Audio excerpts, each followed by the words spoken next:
Nobody is ever ready for motherhood. Sincerely, nobody is ever ready for motherhood. It's not just all about wanting that child. Are you ready for the sleepless nights? Are you ready for the stress, the trauma, the work? Like, when that one is sleeping is when you have to start doing your own work. Depression will definitely set in. Just from the moment that I got pregnant, everything just changed. At that particular second, everything changed. My priorities had to change. My way of thinking had to change. I just had to know that, okay, it's not just me alone now. It's me and another person. So yeah, I was a young girl going to school. I had dreams, I had plans. There are so many things I wanted to do. There are so many things I've planned to do with my life, and so on and so forth. But well, things just had to. The day I found out, I locked up myself in my room for 2 good days. My mother was the biggest support I had. All through my journey of everything, my mother was my biggest support. Yeah, she was always there. If there was a way that I could see myself back, I really wish there are a lot of things I would cut off, adjust in my life, but I would really tell her that she should not rush into what she doesn't know. Hello and welcome to another episode of the Real Life Show. I'm your humble host, Amos Belmo.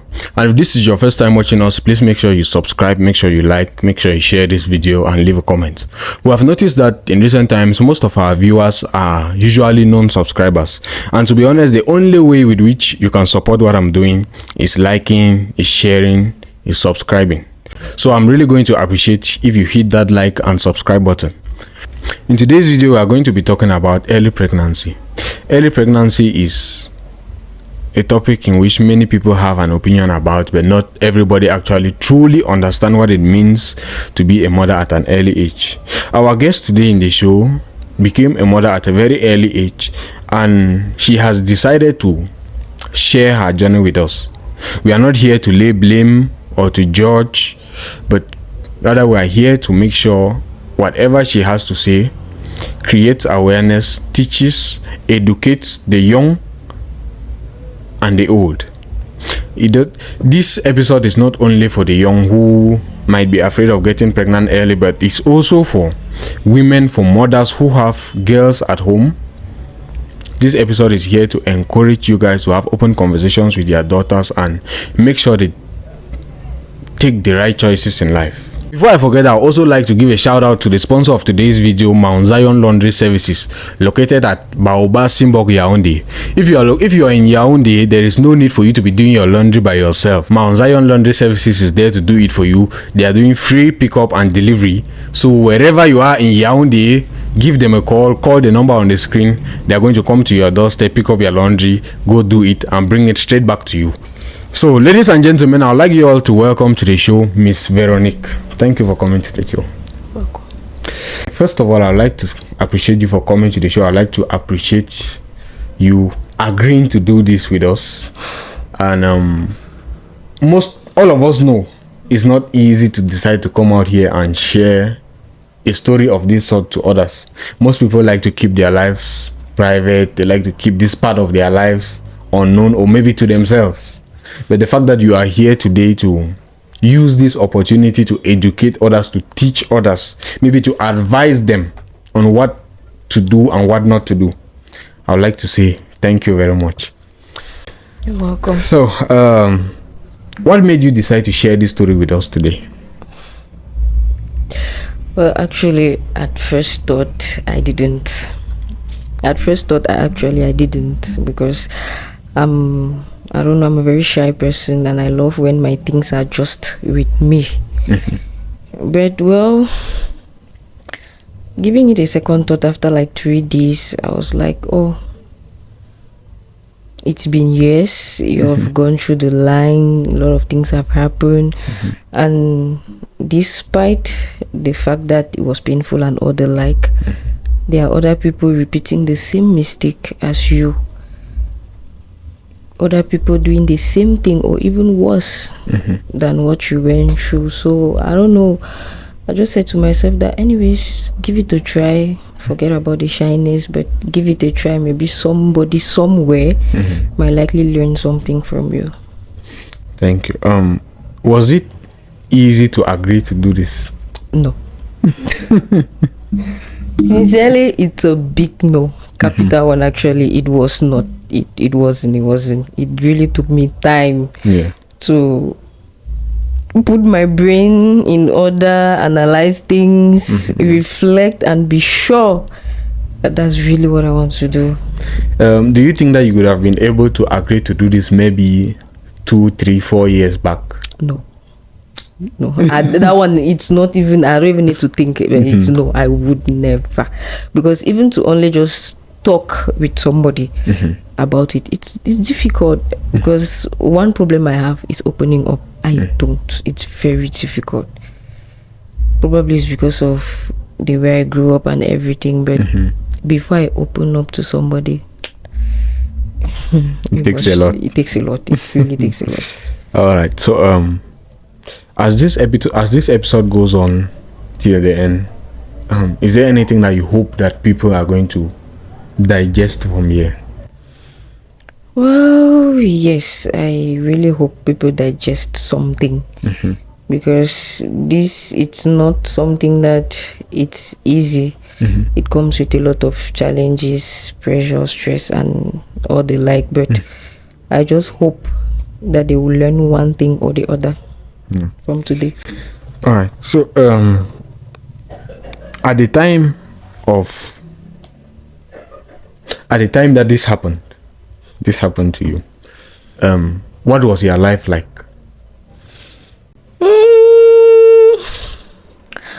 My life was okay. I was a young girl going to school. I had dreams, I had plans. There are so many things I wanted to do. There are so many things I've planned to do with my life, and so on and so forth. But well, things just had to.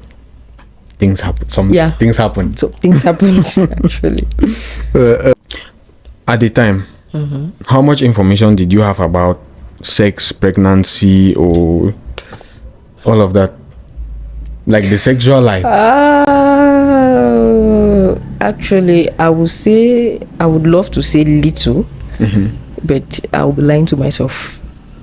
Let's just be frank. I would really be lying to myself if I say I never had any idea of anything, because I did have an idea. I did have a wide picture of some type of things, though they didn't come from where I would have expected them to come from, but it was probably out of my curiosity of knowing some type of things that I started learning things by myself, actually. But well, I knew, actually. I did know. I knew. Yes. I knew. So you would say, would you call it rather unfortunate, or it was a mistake that you made? Rather unfortunate. It would be like I wasn't aware of what I was getting into. But I think I'll call it a mistake. Yeah, let's say I gave a blind eye to something I would have probably given more attention to. I just allowed myself led by some type of things, and which I shouldn't have done, actually. Do you think it was maybe because of your age at the time? Maybe if you were mature enough, you would have seen beyond that. My age at the time, yeah, I could say that, but frankly speaking, it was not really just about my age, because there were some certain type of things I went through in life. So let's say it was some sort of stupid anger, actually. Let me put it that way. It was a sort of stupid anger that I had in me that made me do what I did, and at the end of the day, it landed me where I wasn't supposed to. Why I say, do you think it was because of maybe immaturity at the time? There are people who still don't see what pregnancy comes with, even at an older age, when I say older age, maybe above 25, there are people who don't still see what, or see the potential burden that can come with pregnancy. Actually, yes, I understand that. If you want to compare the two, somebody at the teenage stage, like let's say me at that time, yes, it has happened. But now you're thinking about the future, like, wait, are you ready for it? No. Can you do it? No. Do you know what you're getting into? No. Like, you're actually clueless of what you're getting into. First of all, the first decision, keeping it. Keeping it is literally the most difficult part, because after all the thinking, the analysis, the questions and everything, the headache, the stress, you're like, okay, now, yes, I've decided to keep it. But what follows? I don't have any clue. I don't know what to do. I don't know where to put my head. I don't know my left. I don't know my right. I have nothing doing. I'm still just a child. Because yes, teenager, you're just a child. You don't even know what to do. The fears that come with pregnancy, it's really not an easy journey. Actually, I won't lie, it's not an easy journey at all. It's not something I would really wish for another teenager to go through. It's stressful, and the worst part of it is the depression part, because the truth is you will, nobody's asking you, depression will take you at that stage, because you're still small, your brain is still growing, you don't even know what you're doing. The pressure from left and right, depression will set in. It will definitely set in, as compared to somebody that's probably a little bit older and is instead scared. That's different. The person is matured enough, but the person is just scared of probably the body changes and everything that comes with pregnancy. Yes. Now, were topics like this discussed in your home openly, where you come from? No. They were not. No, they were not. Actually, they were not discussed. Like, you sit your child, talk to the child or something. No, not actually that way. Yeah. There were things like, they were more of threats, actually. Like, if I ever hear that kind, those type of things, you're like, okay, they're just saying something. So, what's actually inside was deep. There's something deep inside, but nobody's telling you. You get the point. Nobody's actually opening your eyes to it. But sorry, but no, it was never discussed at home. But for other homes, I don't know, some people did. I believe that some people really do educate their children about all of that. Those that don't, I really wish they should start doing it. It's very important, because the girl child, actually, she goes through a lot. The girl child really goes through a lot, and not to lie, I think, on my own opinion, that the girl child is the most secretive person that you can have in your house. Because if you don't make her comfortable, she'll never talk. No matter what you do, think or say, no matter how you yell at her. The moment that you have not given her that comfort, forget. There's nothing you will say that she will ever tell you. She'll always keep it within herself. She will be like, if I open, what they always do, shout. If I go and tell mommy that this, she will shout. And if she doesn't shout, she might even beat. Let me just keep it to myself. And that's very bad, because that's where it starts. Do you think it's because of, like you said before, instead of them giving an open floor to discuss, they kind of, can we say, intimidate or threaten you? Yeah, they instead intimidate, they scare you off again. Instead of pulling you close, they are scaring you off without knowing. Because we always believe that, when a child is 7, 8, 9, 10, it's still a child, still a baby. Don't know anything. Forget that thing. That's not a baby, because if you hold that child one day and just make as if you want to bring down yourself to that child's level, what you will hear from that mouth go shock you. It will shock you. It will really shock you. So I think they should be more open with kids in general, and especially with the girl child. Do you think it's possible for parents to start bringing up these conversations when children are already maybe around 15, 16, 17, 18? Do you think if they begin from there, does it work? Or it has to begin right from... No, for me... Because we understand that children begin to flirt around from about that age. Yeah, it's true. They start doing some level of crazy stuff at that age. From 4, please, precisely, because that's the worst class. From 4 is literally the worst class. To me, it's somehow a little bit late, because at that 15, let's say your child is already in Form 4.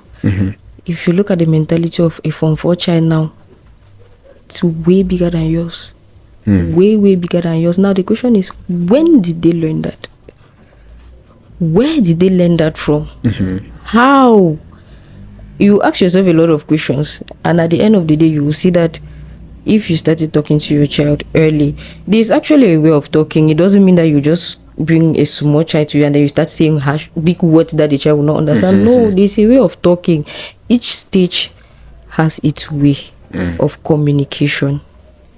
At the lower stage, you will know how to talk to a child. Probably a child that is 7, 8, 9, 10.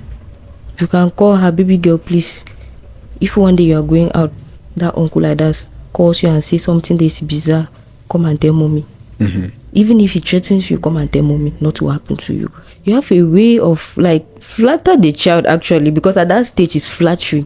Because if you don't flatter that child, the person there, he or she is going to threaten her, and she will not come and talk. But if you keep on flattering the child on a constant, the child will talk, because he will know that, okay, it's mommy, I'm friendly with mommy, I play with mommy all the time, or I play with daddy, or I play with my brother. The child will say it. Even if the child doesn't say it to you as the parent, the other children in the house, they are used to. He or she will definitely open up to the other children in the house, and there's always a wiser one in the house that will run and come and tell you. Exactly. You see now. So then you know how to proceed with the next stage. But at 15, at 15 he has his own shower. You talk, you just keep on talking, because at that stage there's adolescent, these days that when you say A, as he's entering here, it's going out the other way. You just say in your mind that, this woman, you're just saying your own thing. Me, I will try first and see. But not knowing that you're trying and see that you're putting that your head, you're putting yourself in danger. Now, looking back from then till now, will you say you are up to task? Do God prepared you for the task ahead, or? I actually had a lot of struggles. Not to lie, I did have a lot. I did have a lot of them, because I had a lot of struggles. I had a lot of them. It wasn't easy. It wasn't easy at all, because just from the moment that I got pregnant to how you tell the family, to how they will process it, and how from there how you will pick up the journey, it wasn't easy. It wasn't. I actually had a lot of struggles. Sincerely. How long did it take you to tell your family after you found out?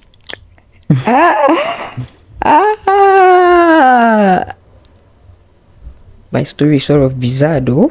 The day I found out, I locked up myself in my room for 2 good days. 2 days? Seriously. Without telling anybody why? I was in my room for 2 days. Actually, yes, it's true, without telling anybody, because the person with whom I was living back then, my uncle, well, he was hardly around though, but when he's around, he checks up on me. But I knew that he will never ask, because he knows I'm somebody that I just like, yes, he will never ask. I locked up myself in the room for 2 days, just thinking, processing everything. Should I do what I am not supposed to do? Should I say it? What actually... I'm trying to put myself in place, but as God is always the way He is, I don't know I don't even know how it happened, but I felt ill. I literally felt ill after that 2 days. Maybe stress. sure, surely from the stress of too much thinking and all the like, I felt seriously ill. I went out. We had a neighbor staying just is directly behind the house. She was staying directly behind the house, so she was the only person I could actually get to close at that time because my uncle traveled. So I had to call her. She was like, baby girl, it's been days, I've not seen you, are you okay? How far? I told her, no sis, I'm not fine and it's not going, because I was really down. It took me a lot to get up from my bed to her own room. I was down. She looked at me from head to toe. Though I was uncomfortable, she just kept looking at me for like 5 minutes. Then she said, are you sure you're okay? I said, I'm not okay. I'm just from telling you that I'm sick. She said, that's not what I mean. Are you okay? Yeah. I just stood quiet. There was nothing I could say. Actually, there was nothing I could tell her. She just said, okay, it's fine. I understand. Go and sleep. We'll see what to do. Let me call mommy. It's that sentence. It's that sentence of let me call mommy. Yeah. It's like it just added to the illness I had at the minute.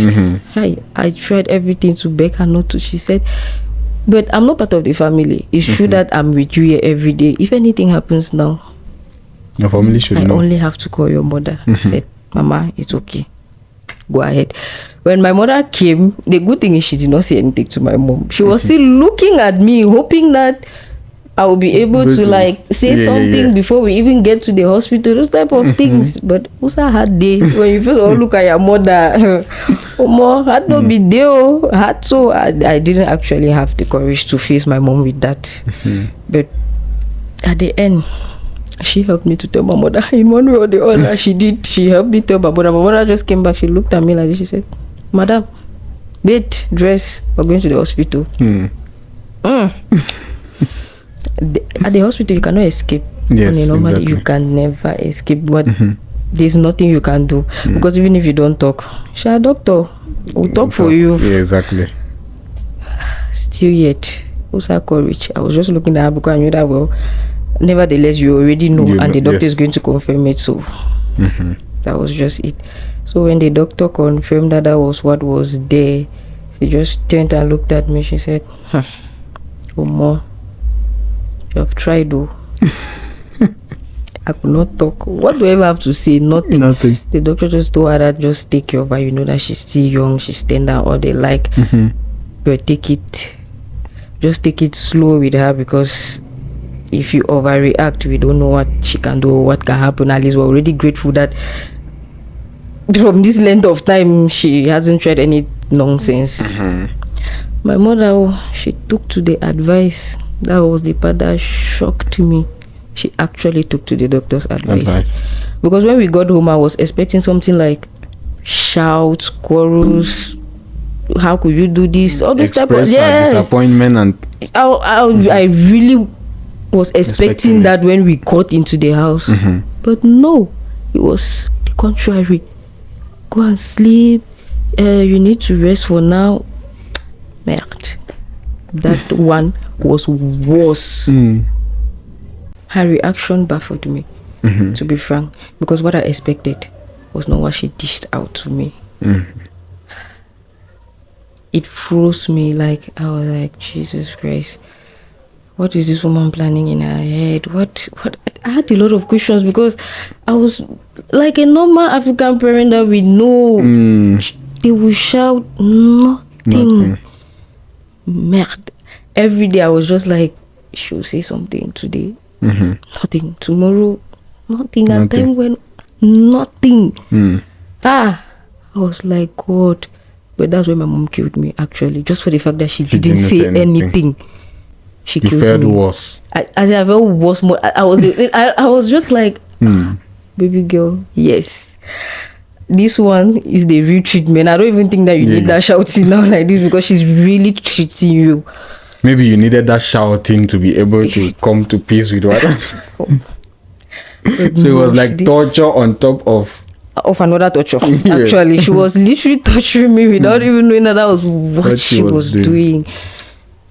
And she did you guys ever have that conversation, like after that, maybe a year later, 2 years? Did you guys? We actually finally did, because my mom zipped her mouth till after I gave birth. She zipped her mouth till after I gave birth. After I gave birth, she came to me some months later. Actually, I think I was like 3 to 4 months. No, that was 3 months later. She came to me 3 months later. She said, "Oh yeah, come and sit." That's where her own conversation came on. God. She said, "Come and sit." I told her, "Oh, maybe she will probably want to tell me 1 or 2 about the child and what they like." She dragged my memory back to that day. Yes. Hi, I said, "That God, you really know how to treat people outside here. This woman, you are not serious right now, right? Not after all this. All of this, when it's finally over." Right. She told me, we actually had a good conversation, though. It was a good conversation that day, that night, but not later day. So she just told me that, well, why she did not do what I was expecting was because she knew me. She said, "You are my child, I know you. I know all your bad character, go finish. Or I knew what you were expecting, and if I did what you wanted me to do, I know what next you will have done." I knew exactly what you will have done next, and I didn't do it because I didn't want a situation where I'm going to carry guilt in my conscience. Exactly. That's what I was avoiding, because she clearly told me, "I did not want you to abort that child. I did not want you to do that because there are risks to it. And I don't know if you going ahead alone, first of all, you will definitely not go to the right source. Exactly. You did not have the money. You did not have the resources to first of all do it. Even if you went to the hospital, you know that if you go to the hospital, you are a child. They will ask for somebody." Exactly. So the option that was left that I had in my mind, that's what I was avoiding.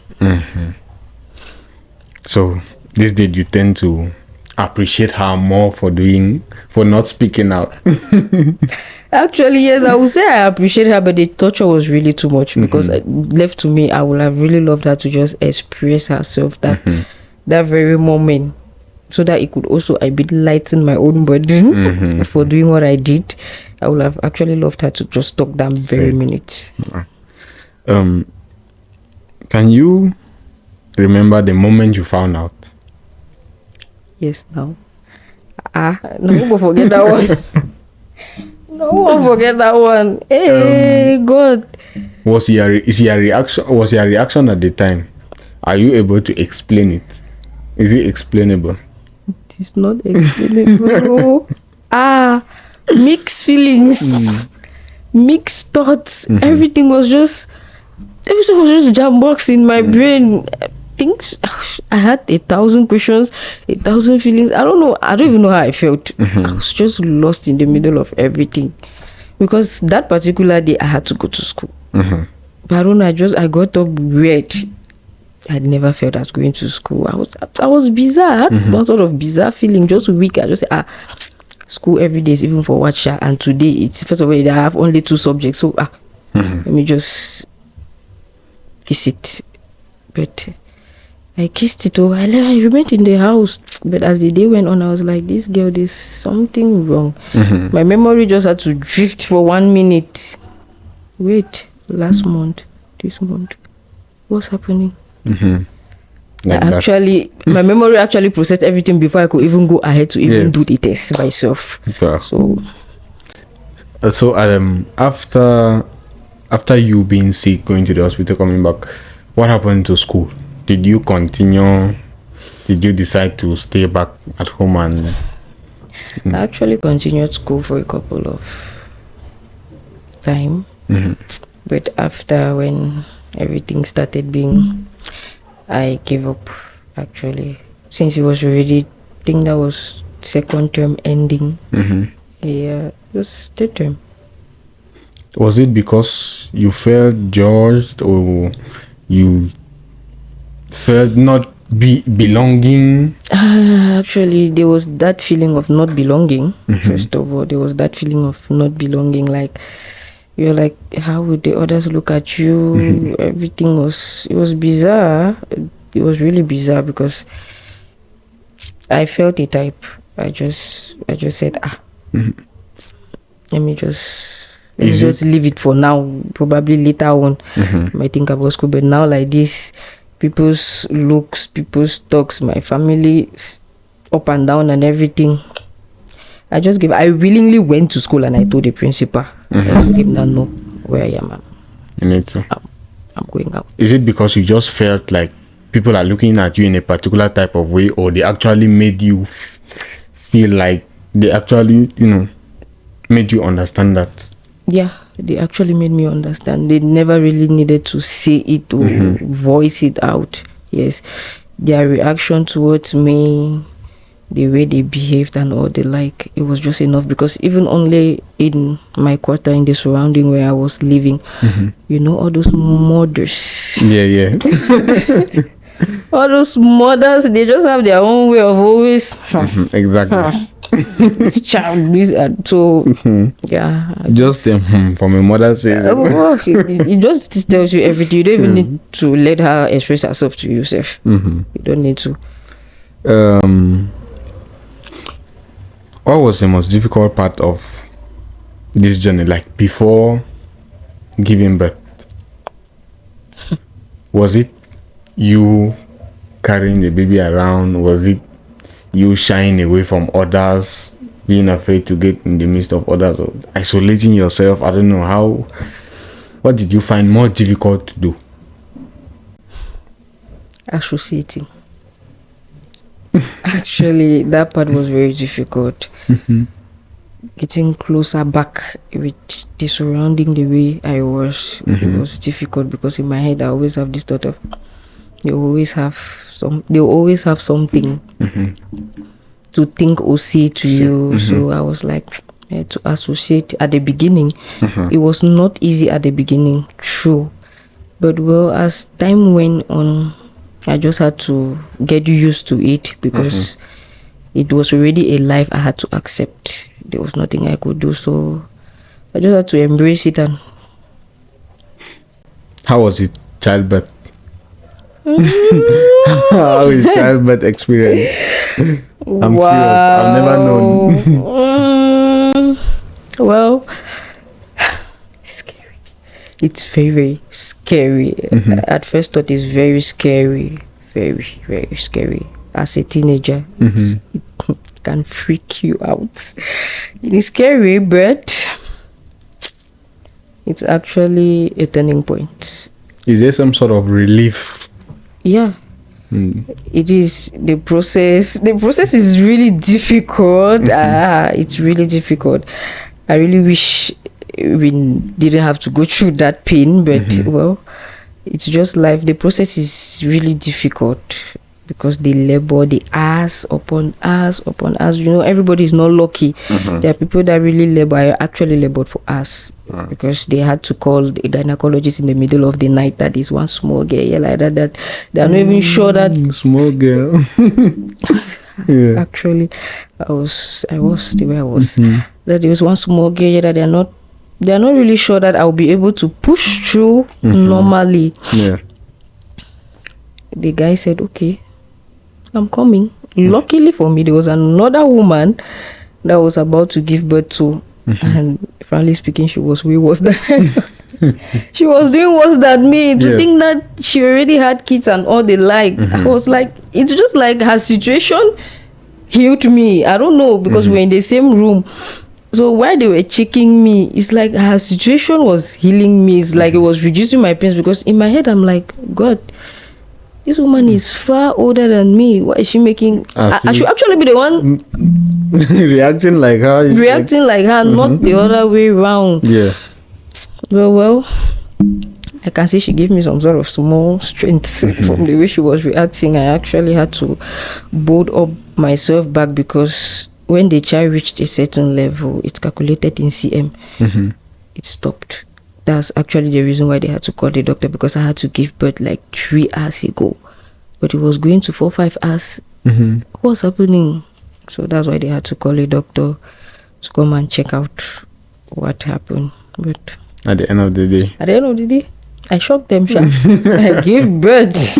Proud of yourself. Yeah, I am actually, because that CS, I was not ready to go through that journey. What would you say changed after that? Is it deliverance? Delivery. After delivery. Oh, after childbirth. After childbirth, yeah. Well, immediately I gave birth to the child. They're like, Madam, we are China. Right. I was like, oh, your child. Oh, this girl, you're having a child. You're having a child. I took the child. I looked at that child and I was like, wow, we're a mother now. Sounds strange and bizarre. But that was just the reality. I was already a mother, so I had to think like one, even if I wasn't ready. But yeah, I had to think like one. Everything just changed at that particular second. Everything changed. My priorities had to change. My way of thinking had to change. I just had to know that, okay, it's not just me alone now. It's me and another person. So yeah. Who was there with you? Like, because we both know that you did not have experience with children at the moment. Who was it? Your mom? Was it your dad? Was it your uncle? My mother. I know that after everything, she was really there for me, because every other person was chaos. One call to the other, one threat to the other, one this to the other. If the phone is ringing, it was even to a certain point that when the phone is ringing, I don't even want to pick. And I told her not to pick, because I knew that it was not only affecting me, but I definitely knew that one way or the other, it's affecting her, because they will be like, you are condoning what she's doing. You're the one that, because there's one day that my uncle even spoke to her and was like, he was trying to drift the blame to her. Exactly. Sometimes, you get the point, Vala? Yes, he was trying to drift the blame to her for. So at some point, I just told her, no. At times, don't pick the call. Don't just pick the calls. It's just for our own good. It's not like we don't want to, but what is coming behind, it's not good for you and for me. And at times, I don't like seeing her the way she sits and she gets lost in her thoughts. I was not really happy about it. But well, my mother was the biggest support I had. All through my journey of everything, my mother was my biggest support. Yeah, she was always there through the pregnancy, when I was in the hospital. Because when I even went to the hospital, I started calling her. Her number was not going through. Bad. I was like, this girl, will you cope? The girl that was with me, well, unfortunately, may her soul rest in peace. She was like, Auntie, I don't know why she was always calling me Auntie that time. I don't really know why, but she was always like, Auntie. She was even scared more than me, because she found herself crying. At some point, she started crying that there is nobody. And then my mother's kid sister with whom I was living, she traveled that time. She went to Bamenda, so there was nobody. She was lost. I just told her to calm down, because her reaction is going to make me get worse where I am right now. But that she should just keep on calling anybody that she can call. Let her just call. If the phone rings, she should just pass the information. Then luckily, my mother picked finally. They told her that I told her I'm in the hospital and I'm alone. That I'm alone and I don't have anybody. I really need somebody by me. When she came, she told me that, do you know where I was? Do you know where I was coming from when your call entered? I said, no, but I'm sorry, please. I'm sincerely sorry. She said, it's fine, but I was scared. She said I was actually scared because she said she didn't enter in the house. She opened the door, just pushed everything she had inside, locked the door, and she just had to follow. Like, did you ever cry? Cry like just maybe sit alone and then in your thoughts you find yourself crying? Or my God, yes. It happened. Cannot even count, but yes, it happened. It happened a lot. Yeah. Now, what are some of the things you had to forgo after some of the sacrifices that you had to make? Well, at that stage, I just had to forgo everything. I had to forgo everything so that I can just focus on the situation I had in hand. And came back later, or associating with people, I drifted a bit.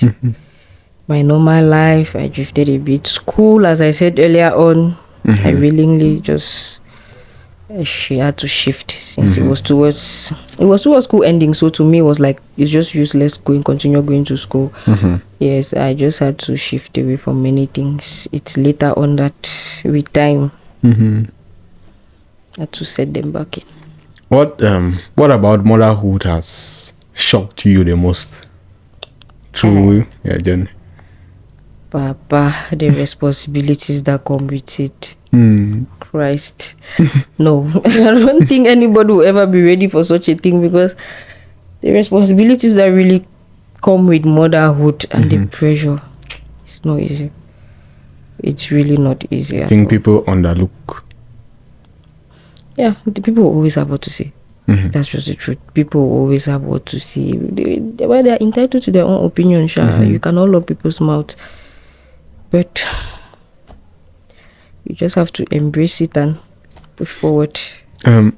Now, for someone who is yet to give birth, what would you, or how ready should they be, or in what way should they be ready to tell themselves that, okay, now I think I want to have a child? Well, that should be for somebody that psychologically, first of all, it's already ready for it. Because before every other thing, everything is inside here. If inside here you are not ready, you always go through a lot of things that you're not prepared for. You need to be psychologically ready, physically fit, emotionally, and more importantly, financially. You really need to be financially fit. That one is not a lie. Because if you're not financially fit, a lot of things will go wayward. Yes. That's why, well, we now understand in a later stage that it's for adults. Exactly. Actually, it's for adults and people that are ready to go through that journey. In a situation where you have a choice, you as a woman, I mean, when, let's say, old enough, is it, should you always consider the second person involved, whether they are ready or not? Yeah, you always have to. You think that the opinion of the second person, it counts? It actually counts. For somebody that is grown up, it counts. The opinion of the second party counts a lot. What if you want it? What if the other person doesn't want? Why do you want to go through that trauma? Meanwhile, the other person doesn't. You're actually setting yourself to something that you will regret. Except that's what you really want and you are ready for it, even if the person doesn't want. It's not there. Yes, even if you know that, okay, even if the second party is not there, I can fully take charge of it. That's different. But if you know that you still need that second party, talk it out. People are not the same. Have that conversation. Maybe at times the person may not want it, but if you guys have a good conversation, an honest conversation, you might change the person's mind. We never can tell. Yes, because the second party. So people don't really see how much giving birth can drain out of you. They don't see it drains well, especially for younger ones. It drains a lot. It's not easy. Even for the older person, you might be financially fit, stable, everything, but that responsibility, nobody is ready for it. Nobody is ever ready for motherhood. Sincerely, nobody is ever ready for motherhood. You see, okay, I'm 35, 40, I don't have a child. I want a child. It's not just all about wanting that child. Are you ready for the sleepless nights? Are you ready? Are you ready for the stress, the trauma, the work? Like, when that one is sleeping is when you have to start doing your own work. When the young person is enjoying whatsoever thing is enjoying, that's when you have to start your own work. Are you ready for all of that? Are you actually psychologically ready for everything? It's not just about putting to bed. It takes a lot. it really takes a lot to be a mother. We also, as much as we say parents should have an open conversation with their children about things like this, I feel like single mothers too, they don't really, like you said, you have difficulty opening up. Yeah, true. Maybe you are part of them, that you are part of the people that need to, let me not say part of them, you are part of the people that also need to open up a little with other, share experience, because they always say experience is the best teacher. Yeah. Your mom might not be able to give you or charge you up on something that a single mom would, because maybe your mom had you already with your dad. Yeah. But now a single mother, her experience can totally be different from your mother's experience. It's different. Yeah. Actually, it's different. It's actually different. Some people might not see the difference, but I do see it's different. For a couple and somebody that is single, be it a single dad or a single mom, those are two different things. A couple, you have somebody by you. You have somebody by you. If the baby is crying and you're tired, maybe your husband can help. If your husband is not there, you can help. All at the end of the day, Zana, you have a pillow that you can lean on. Yes. As compared to the other side, that is just, it's just me. I'm just on my own. There's nobody. That means if at the middle of the night, 1 a.m. I have to get up, 2 a.m. I have to get up, 3 a.m. I have to get up, it's just you. The other one now, there's a difference, because if one doesn't get up, the other one will get up. So in one way or the other, you're helping the other one. Those are two different instances. Actually, the situations are not actually the same. They are different, because even emotionally, the other party is there to support you. Psychologically, the other party is there for you. Morally, the other party is there. Financially, the other party is there.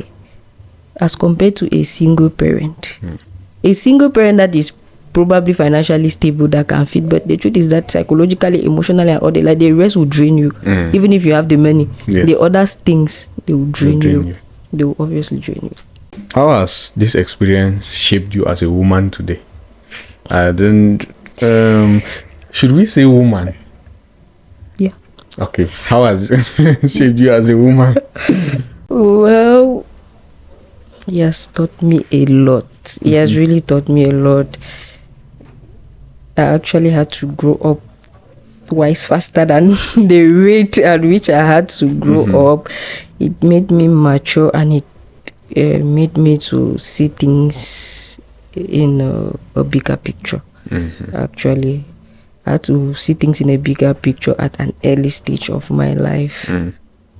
Because in anything I have to do, I have to think about the other human being that I have. So it has really shaped me into a mature person, as I can put it.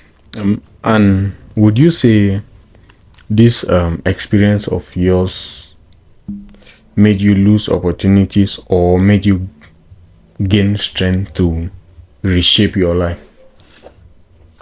I would really not want to say I lost opportunities, even though I did, but they are not equivalent to the strength it gave me. Actually, they are really not equivalent to the strength it gave me, because I believe that I was young.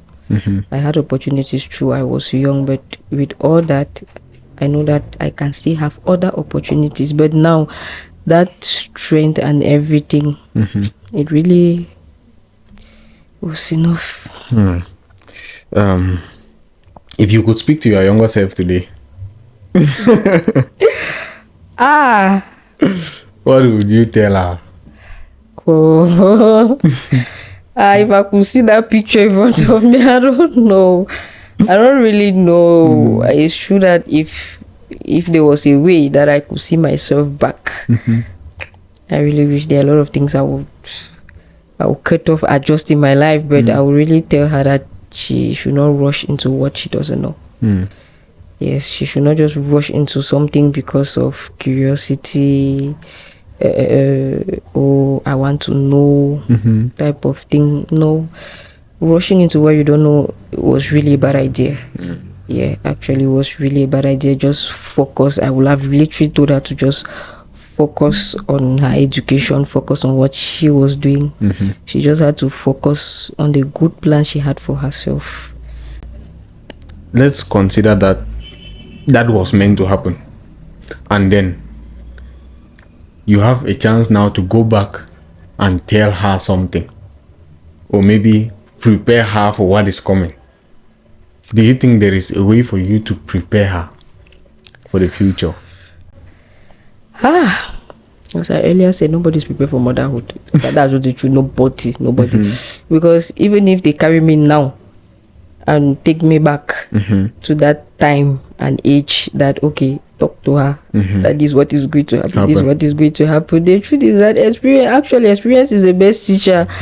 Yes, you will tell her at this stage this is going to be, at this stage, yeah, you need this, you need that, this is how it's going to look like. But at the end of the day, you will never be you will never be sufficient. Actually, you just have to, you will definitely have to go through it. Yes. What are some of the mistakes you look at young people now, and like as of now, I think you should be looking at young people's relationship from I don't know, from above. Young people's relationship. I'm young, but okay, I'm young. Anyway, though, not more that let's small. just say, with your experience, the way you look at people handling the relationships now, I'm sure it will be totally different. Like, for example, the way I would see a relationship will not be. Yeah, it will not be the same way I will actually see it. Because That's now true. you have a certain level of experience. You have seen things that I am yet to see. Well, the way they see the relationship now, Are there some Goodly mistakes that? speaking, I will not even call that. I will not even call that relationship safe. Because it's more of, it's like, from the ones I've seen so far, they believe attention. In fact, it's like what's the right word I can use? They think that attention is actually love, of which is not. They believe that the attention that they are giving to them at that particular minute and moment is actually the love that they are probably built in their head or whatsoever thing they think. But meanwhile, it's not actually it. Well, they compare attention with love. You see, but it's not it. It's really not it. To me, from what I'm seeing, it's not it. Because the minute that attention is drifted, you see something else. Yes. You really see. So that's that very moment you understand that there was no love anywhere. He was probably doing it to achieve something, or she was probably giving that attention to achieve something. So they are just like, okay, I'm doing this to gain something from the person. I don't really see that being love, because what they are doing now is it's not love. I do feel like people people have different definitions of love. Actually, people like to define love or express love in different kind of way. I don't feel like there will truly be a general understanding when it comes to this love thing. Actually, about love, there's no general understanding. To me, there's no general understanding, because people have their own ways of showing their love out. People have their own ways of portraying their love, or wanting to experience, or wanted to even express or experience their own love. People have their ways. People just have their ways that they experience their own love. They do. But there are some that you look at and see. There are some. When they say some, actually, we're bringing it back to the topic of where we are, childhood, because that's actually childhood. You yourself know. You yourself tell me, is that will you really call that love? Because I guess it is what it is, or what they feel that it is. Anyways, it is what they feel that it is to them. What advice would you give to young girls, young boys, and parents when it considers this? Well, to young girls, actually, I would just tell them, well, baby girl, just take care of yourself. Take care of yourself, protect yourself. You have a future. You have a dream. You have a life ahead. Don't allow some to do it sweet talks to just cut you out of the line and destroy your future. Actually, focus. You really need to focus and think about tomorrow, because that's the highest thing that is there, tomorrow, because that's a thing that we don't know how it's going to look like. We don't know what it's waiting for us tomorrow. Yes. Then for the boys, well, I don't know if I should say begging, but yeah, because the truth is that the girl child is very soft. She's vulnerable, especially when you give her some sort of attention that she probably wished, wanted, or never had. She becomes so soft and easy to go with, and I think that's what boys usually use. That's literally what they use to just get girls anyhow they want. So please, it's just for you. If you decide to date somebody's child, be serious. Be serious about it. If along the line you see it's not going, let go of her. Don't destroy her life, and then tomorrow it's still you that is going to rain insults on her, knowing fully whether you're the one that destroyed her life. It doesn't really make sense. Respect her. You just have to give her that respect that she deserves. You yourself, you have to take care of yourself, because it's true that it's not just all about the girl child. There are girls that also make boys go through the hell in this life. Yes, you also have to take care of your own self, and everything boils down to making good plans for tomorrow. Parents? Well, for parents, my mom is my daddy's and myself, there is already one. Well, I think we should have I don't know, and we should make an open floor for kids. Like, we need to make them comfortable with us, because some of us are in these homes where when you hear footsteps, you already know that this is daddy, this is mommy, and you already know the character of each. This is daddy, everybody disappears from the room. Bath. You know that no shouting will start with one or two things. This is mommy, she will start shouting, everybody just vanish, nobody wants to see the other person. No, that's that fear that you instill in kids, it's really not good. It's true that you don't need to be your child's friend. That's true, because if you become too friendly with the child, that respect and the child will just take it for granted. It's true, but in the other hand, the friendship is actually important, but just set limits to it. You can set limits to the friendship with your child, because it's very important. You really need to make your child comfortable in a way that the child will feel free to express his or herself to you in case of any abnormality. You mustn't necessarily come from outside. Some of them come directly from the home and just in front of us, and we don't see it. We just give a blind eye to either, oh, it's family. It's not always all about family, because if you want to look very well, it's that same family that kills. That same family that drains to the ground more than outside even. So I think we should learn how to educate our kids at the early stage, teach them, talk to them, and make them comfortable. Actually, that's, for me, the most important is for your child to be comfortable around you. Don't be in a situation where something will happen to your child. You will really see that the child has changed, the attitude of the child has changed in the house. Instead of you trying to know what is going on, you're instead making things worse. You instead shout, oh, you have changed, this is not how you used to be. Oh, what is that, you just keep on shouting, talking, but you are not even pulling the child close to you to even try to know what is going on with the child. Yes, it's really not. All right, Miss Veronique, you have done the most for us today. You have done it. Well, you have done it. I hope I have. No. You have. Maybe there are things today that you have decided to share that you have never shared with someone before, and I actually do appreciate you coming. Before I close this up, just put something in the girls' minds that they should have behind their head before they go into something like this, before they take the wrong decisions in life? What should always be there? Well, we never really know tomorrow. That's the first thing. But before you want to take that wrong move, always ask yourself how prepared you are. Are you really prepared for it? Are you strong enough to handle that if it has to happen? Think about the others first.